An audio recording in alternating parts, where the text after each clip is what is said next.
And we are live. Welcome, mystery and thriller fans. I'm your on-air host, Sara DiVello, and I am so excited to welcome back tonight Wall Street Journal best-selling author and soon-to-be a TV star extraordinaire, Isabella Maldonado, here to give us the inside scoop on her brand new book, A Forgotten Kill. Isabella, welcome back to Mystery and Thriller Mavens. Tell us about this book. It is always great to be here. I love it. And the book I'm really super excited about. This is one I had a lot of fun writing. And it's the follow-up to the first book in a new series. And this is book 2. And I'm busy now writing book 3. So there will be a third book. That's kind of an inside scoop that I'm first announcing right here.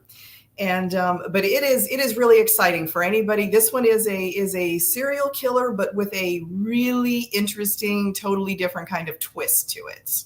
Ooh, well, I cannot wait to hear from the twist. And we love to get the inside scoop here on Mystery and Thriller Maven. So thank you for letting us know that there will be a book number 3 and that you're already hard at work on that. So I can't wait to hear more about that and to talk all things A Forgotten Kill.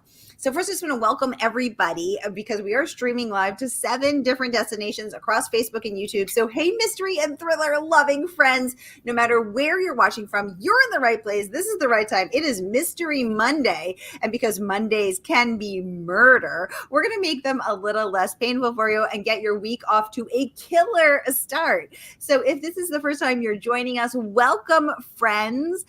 We're so happy to have you here. And if you've been here before, you know how this works. So just get your questions going in the comments and I'll get them right over to Wall Street Journal bestselling author and retired police Captain Maldonado, here to give us the inside scoop.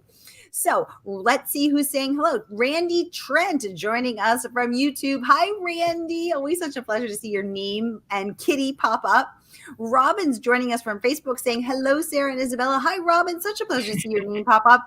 And oh my goodness, we have award-winning author Tracy Clark in the house. Hi, Tracy. I'm such a Tracy stan. Tracy, welcome. It's been such a pleasure to host Tracy as well. So I'm so excited you're all here. Okay, so Isabella, we got to talk about this book. So in this book, your protagonist, Dani, is chasing down a serial killer in New York. And then she finds that it leads to a chilling incident in her past because Dani actually witnessed a murder herself, and it was in her own family. Tell us about that.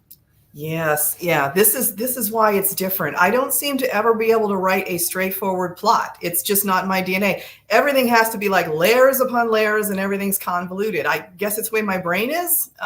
Maybe it's a good thing for a change. But yes, so it's an interesting story. And I wanted to set it up this way because in the first book in the series, we get to know Daniela Vega, who I'll talk more about her later because she's just probably the coolest character I've ever written. She's like who I want to be, but I'm not. But you're the coolest, Isabella. You are. Don't be modest. But in this book, I decided, well, she was just so busy in the first book. We really didn't have time to really get a deep dive. So this is the book for the deep dive on everything about her. And she has, in her tragic past, she actually saw her mother murder her father when she was only 17 years old. She came home from school and she saw her mother standing over her father's dead body with a bloody knife. And, everything just went completely haywire. And, her mother became catatonic and was institutionalized, could never speak in her own defense. But 10 years later, now Dani is 27 years old, and her mother has started to slowly come out of her catatonic state and has started to assert that she's innocent, that she didn't do it in her own sort of really broken way. So Dani's thinking, what if I got it wrong? I mean, you have to think that she would want to believe that her mother's innocent. But on the other hand, if her mother didn't do it, then who did? And all of this, did? all the clues. It's almost like a locked room mystery. I kind of have a little of that going on too, because when Dani came home from school, the apartment door was locked and the murder weapon came from inside their own kitchen, and only her mother and father were in the house or in the apartment. So it's like an Agatha Christie situation. It's like, okay, if you didn't do it, who did? Did an alien beam down? I don't think so. I don't write sci-fi. So it's like, okay, what happened? So, Dani she's really, really torn in the beginning of, do I even open this up or not? And so finally she decides, I have to at least look into it. So she goes and talks to the detective. The NYPD detective who investigated the case 10 years earlier is still on the job, but he is, getting long in the tooth and toward retirement.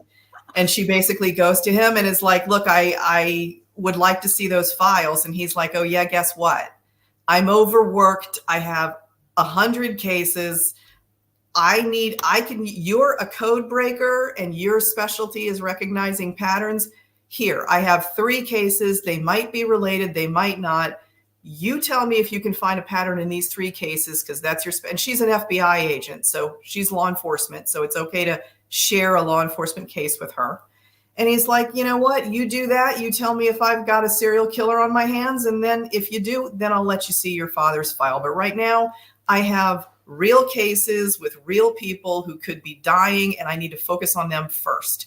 She agrees. She does it. They make a deal. Merriment ensues. Merriment and mystery ensues, which is our favorite M&M combination. Julie Kodama, welcome to the conversation, saying, I loved this book. The puzzles were too hard for me, of course. Tell us about the puzzles, Isabella. Oh, wow. Now I have to admit, those are some of the most fun things I do, but also I pull my hair out. They're also some of the most challenging things I do.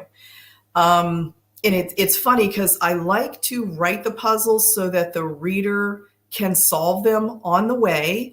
And I do it so the reader can have a chance. And then like a page or 2 later, there is the answer. I don't just leave you hanging, with no resolution. I do give you the answer, but you have a chance if you want to try it. But man, some of them are hard. But I tell you what, when I don't make them hard, then readers are like, oh, it was too easy, and then I make it hard. Oh, it's too hard. But this one, for the first time, I challenged myself with math. And came up with, like, for those math people out there, came up with like a polynomial multifactorial equation. I don't know these words, Isabella. Oh my God. It's like advanced math. It has the components have, a little bit of trigonometry, a little bit of algebra, a little algebra 2, sines and functions, little of that going on, in there for those people, but they're not all math. There's just one math equation. The other ones, there's like a rhyme that I made up. And there's like a riddle or 2, and you can see if you can solve the riddle. So, it's a wide variety of different things. Uh-oh. I can't hear you. I had myself muted because I didn't want my little typing fingers to be heard. This is the second book in your Dani series, yes. But not your first time with puzzles and codes and ciphers. Yes. So Isabella, are you a puzzle nerd? I kind of am a little. I do. I think that my brain enjoys the challenge. And I think that's one of the reasons why I always loved reading mysteries and, crime fiction, even from the time I was really little. Do you remember, like Nancy Drew and the Hardy Boys? And there was one called Cherry Ames even. Oh my gosh, I'm really dating myself. Okay, with that one. I had the whole Nancy Drew collection. Nancy Drew girl here. There you go. Okay, there you go. But, but I read the Hardy Boys too. And there was one, what was it? Jupiter Brown or something. Encyclopedia Brown. That's what it was. That too. I mean, it's like all that kind of stuff when I was real little, and it just got me hooked on trying to figure out mysteries, solve clues and puzzles, because they always had these riddles and puzzles. And that really got me hooked. And then I just kind of never outgrew it. So I guess I had to get into police work because, that's exactly what Nancy Drew did. Yeah, she was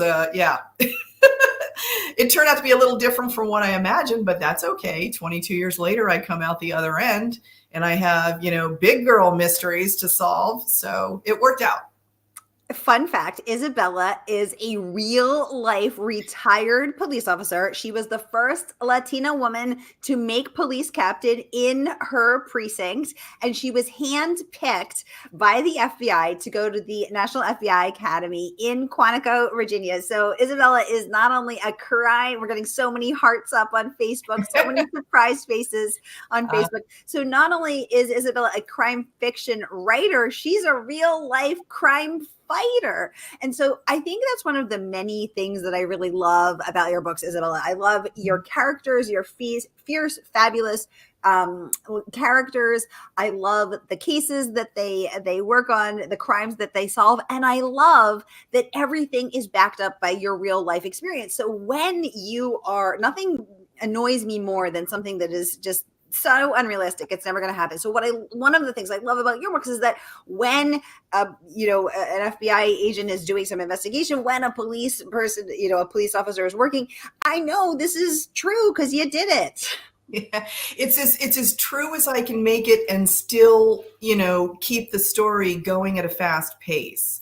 I mean, I will say that in reality, thank you, Kathy. I will say that in reality, things go slower than that. And that's why, same thing happens in movies and television where they have to compress the time in order to make everything happen within an hour. But in reality, like if I were to get into some sort of a situation, I had to use deadly force, even just to discharge my weapon, even if nobody got, killed, I would still, they take your gun away and then you have to start going through, internal affairs and then a criminal investigation and all these other things have to happen. And it's like everything goes to a grinding halt. You're taken offline for weeks.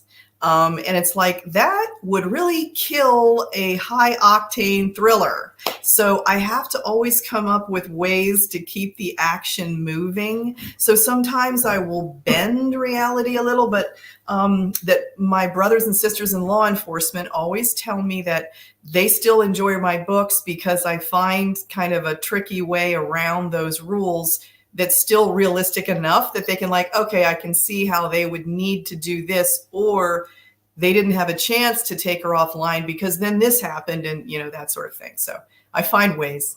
That's fair. I mean, we can't have 300 pages of Dani being, taken off of Yes. off the beat while they, investigate the discharging of her weapon. Exactly. We appreciate you compressing it. Oh my goodness, we have Deborah J. Ledford in the audience. Oh, Deb.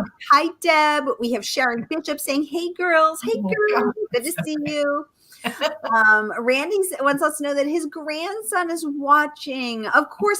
Oh, we have a special crime writing fan, a little fan. Hi, Dakota. Let's say hi to Dakota. Oh, hi, Dakota. Wait a minute. What is there? Something about Dakota? Hi, Dakota.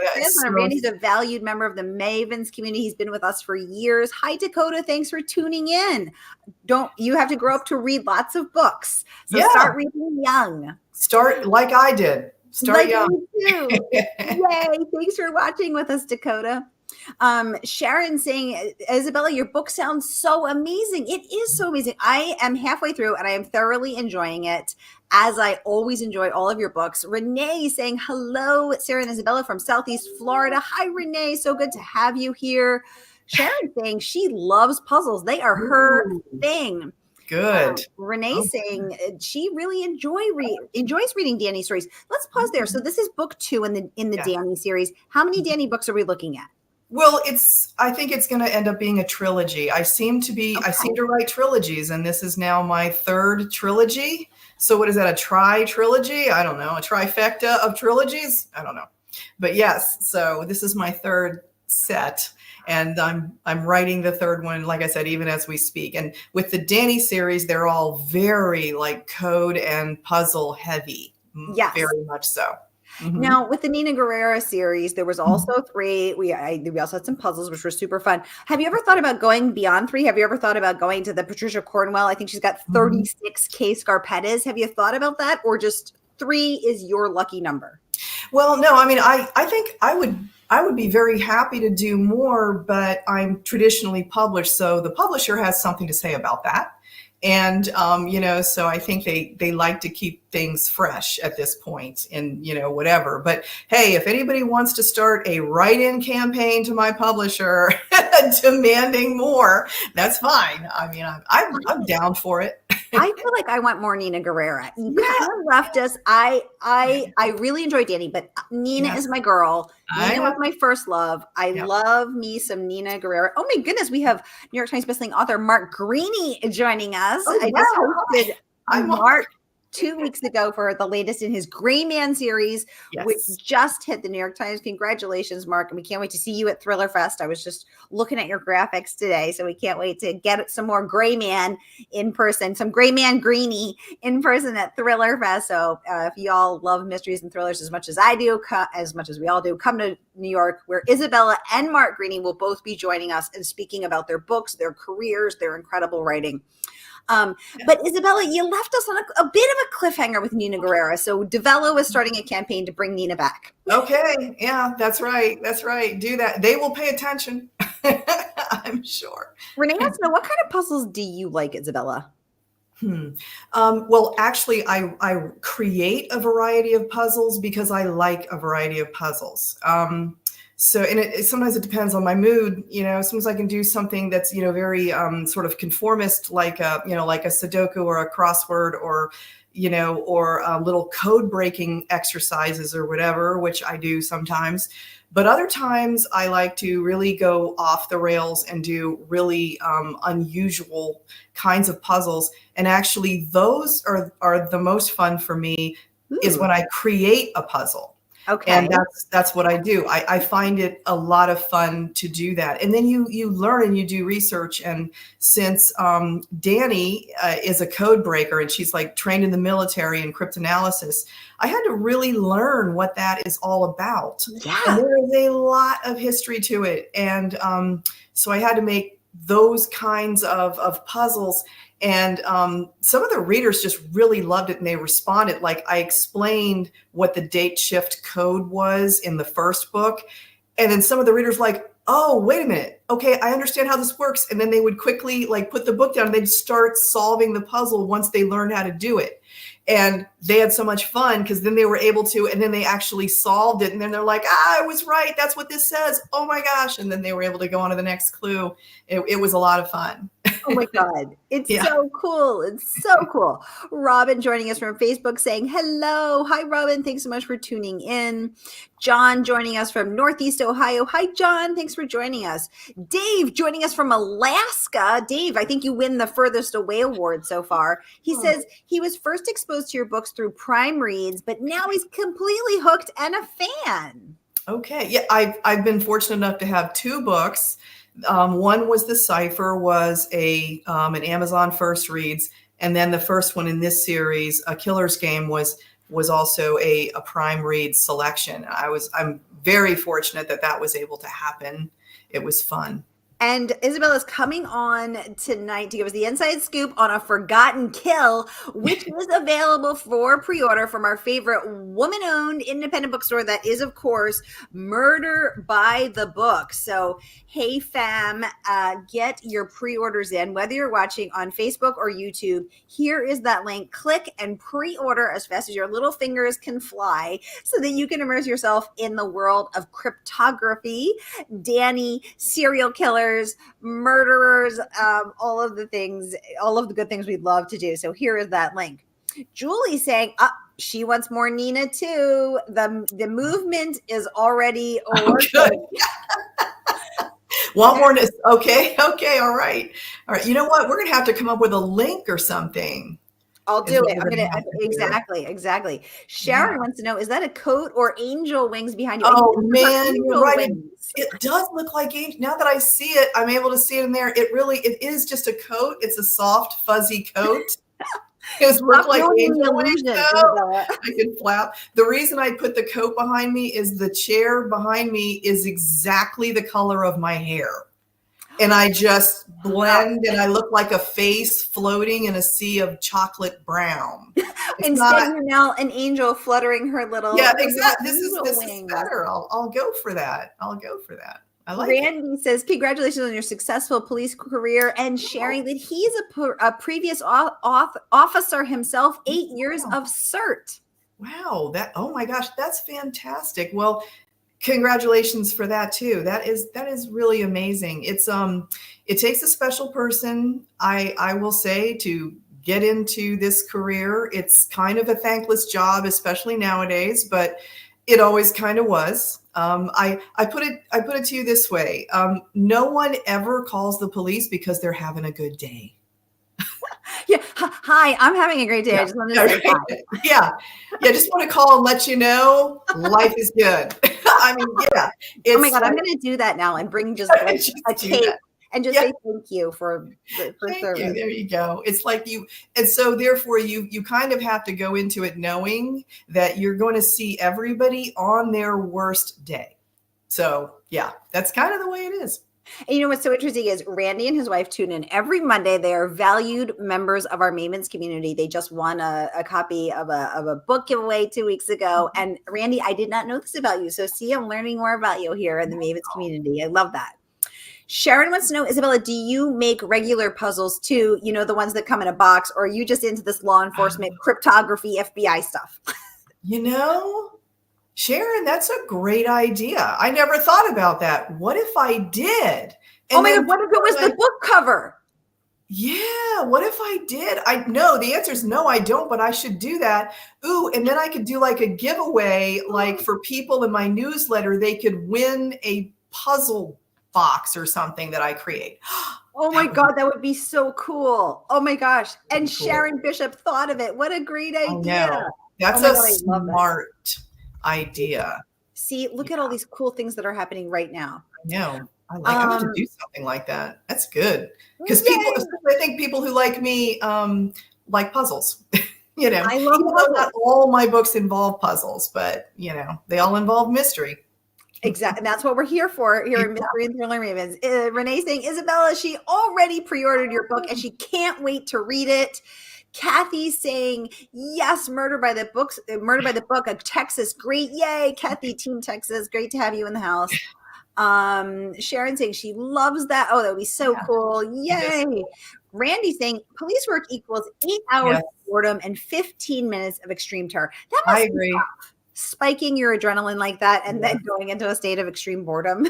Yes, I agree. Yeah. And there's times where you kind of come home and you're like, I don't even know how I made it through my shift. I have no idea, you know? And yeah, it's really, and you know, for me, you know, you start out in patrol. There's no such thing as like, you don't, it's not like the military where you come in as a lieutenant if you go through officer candidate school. In police work, everyone starts out like just as a patrol officer going in patrol. And so, you know, you've got to kind of do your time doing that. There's no way to get away from that. But eventually I decided that I wanted to go for promotion. And so that took a while. It actually took me 8 years to make sergeant. And then after that, then the promotions came more regularly. And on my department, it was, you know, a sergeant and then a second lieutenant and then a first lieutenant and then a captain. So, you know, that's where, and then after that, it was a major and then a deputy chief. And, you know, so I was considered command staff when I left. And so that was kind of it was a lot because I got to run a precinct at one point where I was a precinct commander.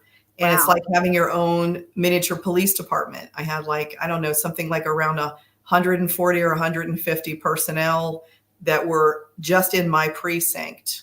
And because it was a large department that I was on. So yeah, so it's like having your own, I had my own detectives and my own patrol officers and, you know, civilian personnel and all that. Kept me busy. Exactly. Kept you very busy. I'm sure. I mean, wow, I love hearing these glimpses behind the woman, and now retired Captain Isabella Maldonado is reporting for mystery and thriller duty, Correct. which is so fun, and getting to hear the inside scoop on this. Um, and Isabella, one of the things, Isabella, everybody was kind enough to provide a blurb for my book, Broadway Butterfly. And one of the many reasons that I wanted to ask her is because, first of all, I love and respect her work so much, but because my book was a true crime and a true story, and one of the points of view was the head of the NYPD detectives unit, I wanted a retired police officer to be able to weigh in on that. And Isabella was kind enough to do that. And so, Isabella, I just want to say how meaningful that was to me. So thank you again for that. And how much, because I think it's important that we get police stories right. And if you are a retired police officer, of course you can do that because you have that on the ground experience. But if you're, just a writer like me, I think it's important to ask the experts, to weigh in. Even if you've been on the job, like I was not in the NYPD.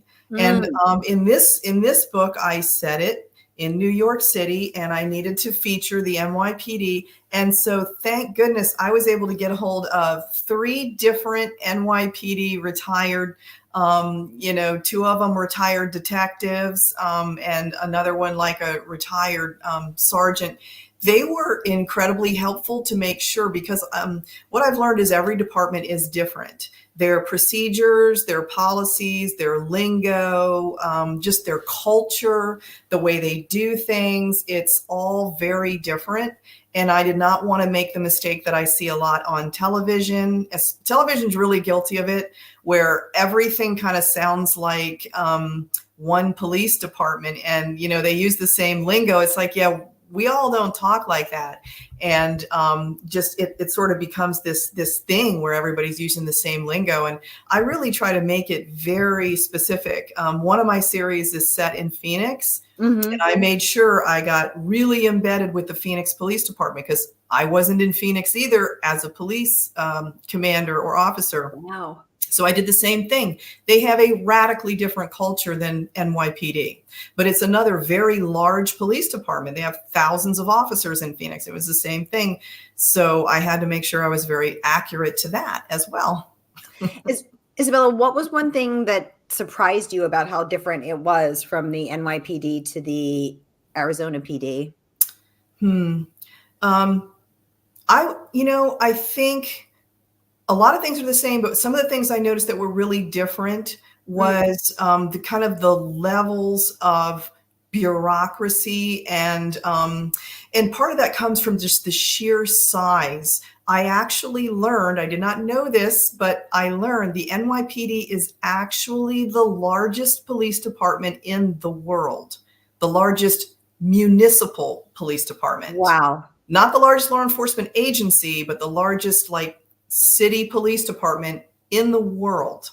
And so just that sheer level of bureaucracy makes it, on the one hand, they have some of the most sophisticated stuff that you can possibly imagine, an enormous budget into the billions, and tens of thousands of officers and stuff like this that you would not imagine. So it gives them this incredible capability that they have. But on the other hand, they have so many more challenges, and making a change in that department is like turning an aircraft carrier around. It requires, a lot to make any kind of implement a change with it, that's going to go widespread through the department. And they're very structured with what they do.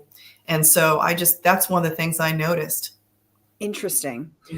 Robin saying, Isabella, my son had drug issues for several years, and we saw our local law enforcement many times. He finally got it together and once was followed home by 2 police cars. They just wanted to let him know he looked great, and they were so proud of him. Oh, I'm so glad. That really makes my heart feel warm. I wish more stories like that made the news. I really do. And you know what? I will say this, it doesn't surprise me. Some of the stuff I know that I've done, some of the stuff I know that other officers are done, that is exactly the kind of thing that I have seen officers do everything from, working with kids with physical challenges or helping them get treatment for drug addiction or other things, and trying to befriend them with sports and things so they don't feel so threatened, and a lot of other things that go on. It's hard to explain to the public how many amazing, wonderful, warm-hearted officers that there are. Because again, usually when you see an officer, it's because things have gone totally off the rails. You're having your worst day. And so the officer has to react to that. And they're not able to be, kind in the beginning. But this is wonderful that they actually were able to continue following your son and able to say that, and that your son was able to have closure. Thank goodness. Oh, that makes me so happy. That makes me so happy too. Robin, thank you for sharing that lovely story. And I'm so glad your son is doing well, and that he, felt so supported and cared for, as he deserves to. Kathy says she has a question. Isabella, do you have any suggestions for how to make connections with retired law enforcement personnel near where you locate your stories? Yeah. So how did you reach out to the NYPD? Did you just call the switchboard or what? Nope. I wouldn't do that. What I would recommend doing is there's a couple different ways, and it depends on whether you're talking about whether you want to set a story like a small town sheriff with only 10 people on the agency, or again something like NYPD. Every agency has a PIO or a public relations or something like that. Every agency does. Actually, at one point in my career, when I was a lieutenant, I was in charge of our public affairs office. So I got to field some of these, or the people who worked with me did. But you can start by calling their public affairs, and what they would do. And actually, you're very smart. See, that's a really, I can tell that Kathy's intelligent. She's asking the right question. A retired officer is the way to go. The ones that are working are way too busy, but the retired ones are often really able to talk to you. So what you can do is you call the PIO and you ask for like a retired officers organization, whether it's the FOP or they often have these various kind of benevolent organizations or whatever, and then they can give you the number or get you in touch with, or you can even Google, again, if it's a larger department, you could Google, like, let's say what the Boise FOP lodge, and you'll get the number, and then you can call up and you can just tell them, I'm working on a story. I'm interested in talking to a retired detective or a retired, supervisor, or, what have you. And I would love that. We don't really get paid to do this. You can buy us a coffee or something, but it's really not a paid gig. It's just, are you willing to sit down and talk? And some of the guys are curmudgeonly and they don't want to talk to anybody, but that happens after years. But a lot of them are very willing, and you can find them through the FOP or through a benevolent fund or something like that. And actually, my very dear friend, Lisa Genova, who is a New York Times bestselling author of Still Alice and Inside the O'Briens and many other wonderful books, she connected with a police officer when she was researching Inside the O'Briens, which was about a police officer and his family who are wrestling with Huntington's disease diagnoses. Oh. And he became a lifelong friend, and now he's one of her first readers of her subsequent books. So it's really lovely to see. Okay, Dave from Alaska wants to know, and I love this question, Isabella, which character do you think is more like you, Nina or Dani?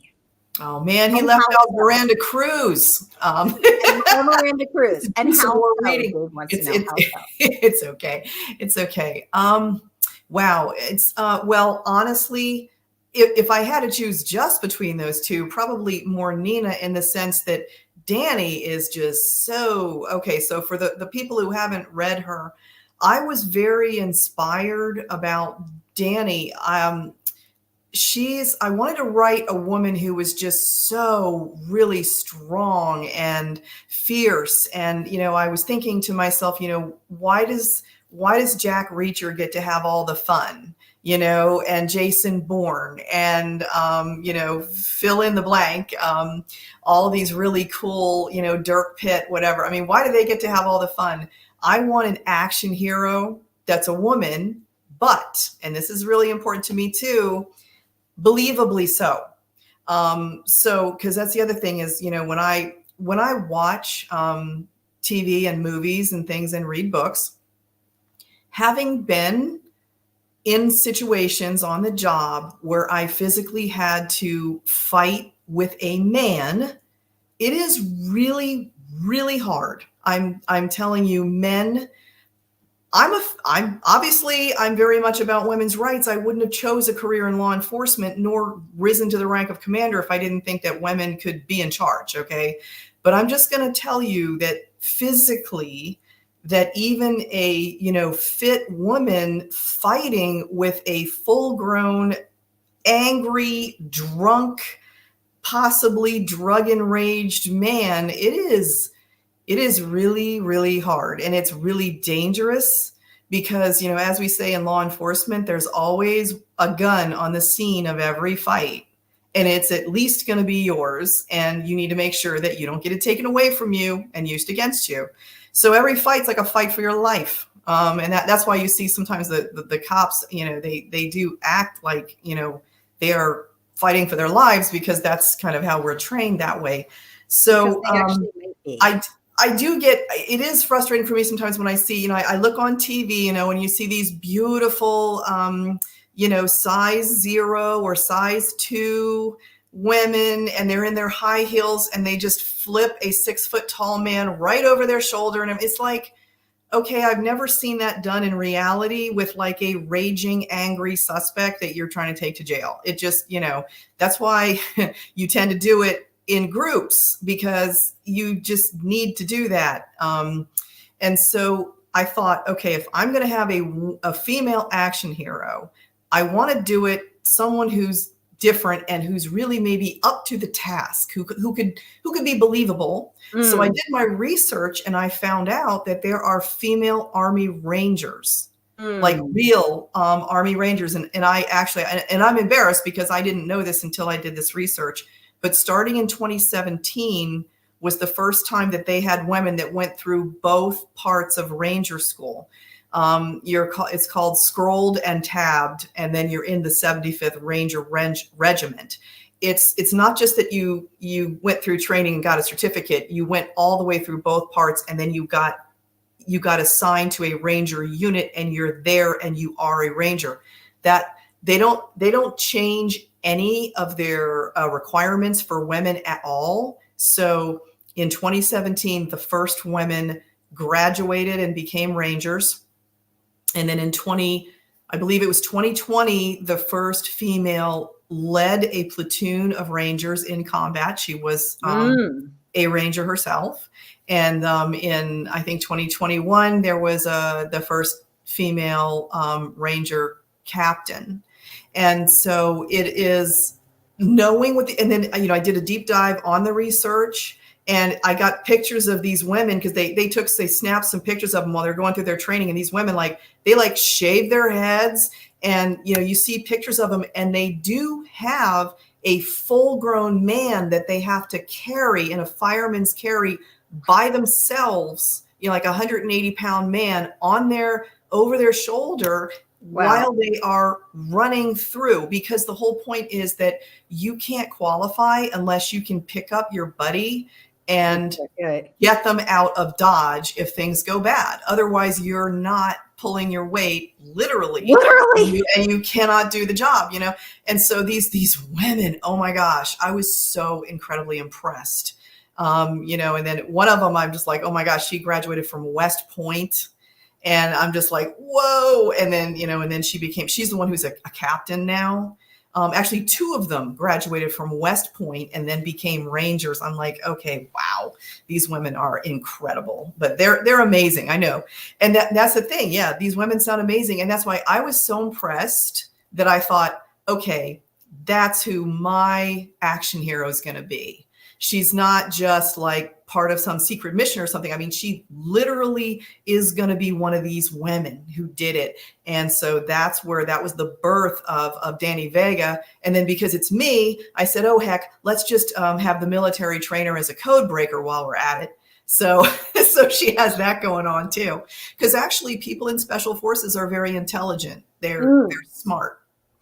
Yeah, it's interesting because my sister is a captain in the Army, and during her army training, they did have to do those lifts. It was not a solo lift, but it was a group lift. And there was one person on her team that was, like a 5'2" woman. My sister's tall like me, we're both 5'9", but then everybody had to take turns lifting and being lifted. And so when it came time to lift the 6'6", cage, the enormous weightlifter dude, it was like that was a heavy lift, pun intended, compared to the 5'2" scrappy, female army officer. I thought to myself, that's how I know I can't be in the Army, because I cannot lift a 6'6" giant guy. I'm very impressed by that too, actually. I mean, in the police department, in order to qualify to get on the police department, I had to drag a 175-pound dummy. I didn't have to lift him though, but it was 175 pounds, but I had to drag him 30 feet because the idea was, maybe he was like in a burning car or in danger, and I had to drag him. So Yes. Dot wants to know, what is the name of the book? The name of the book is A Forgotten Kill. Here she is, A Forgotten Kill. And you can pre-order from our favorite woman-owned independent bookstore, Murder by the Book. And here is that link. So whether you're watching on Facebook or YouTube, pre-order your copy of A Forgotten Kill right here. And for the in-order readers, this is book 1, A Killer's Game. See, there you go. So this is book 1. That's book 2. I'm an in-order reader. I feel like I have to know the whole story, but that's just me. They can be read as standalone. You do not have to read them in order, but I just think it's much more fun to do that. Dave is saying he didn't read The Cruise yet, but he just added it to his Goodreads. Thank you, Dave. Oh, you'll love it. Thank you for this backstory, Isabella. This is also great. Robin saying, thank you so much. And yes, they met many wonderful law enforcement people during those years. Her son has now 10 years and 5 months of sobriety, and he is adulting fairly well. Congratulations to you and your son, Robin. Thank you so much for sharing that story with us. Margaret saying, curmudgeonly detective never wink. Yes, it's so true. They get crusty and it just happens. I think it's just after 30 years of hearing everyone lying to you and being mean to you and spitting on you and everything. After a while, you're just like, I don't want to be spit on. Kathy saying, thank you so much for your awesome advice about how to get in touch with how to find a local law enforcement officer when you're writing about that area. Liza says hello. Hi, Liza. Liza. Hi. And we have Robin saying her back is hurting just thinking about what these women are reading or lifting.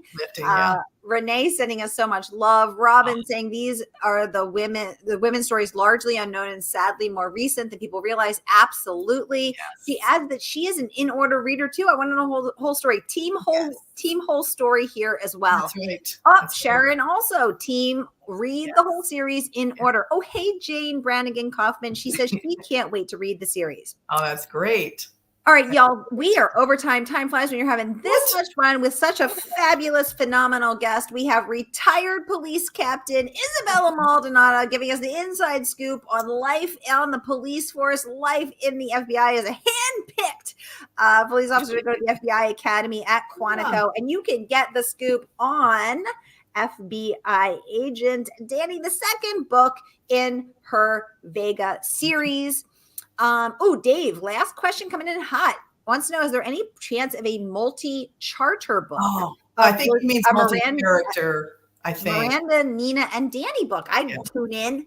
I would totally love that. Again, my publisher has to agree. Get on board, Thomas and Mercer. Yeah, right, right. I mean, if I were self-published, I could do whatever I want. But yeah, my publisher has to agree. All right, okay, that write-in campaign, we can add a sub-clause to it. Happening now. Love, love, love. Sharon saying such a great time. Robin saying thank you both for being here today. Y'all, that is a wrap. I'll be back at the top of the hour with ex-CIA intelligence officer and former decorated Marine, Adam Sykes. Go get a drink, get a snack, and I'll see you in 15 minutes. That's a wrap for Captain Maldonado and me.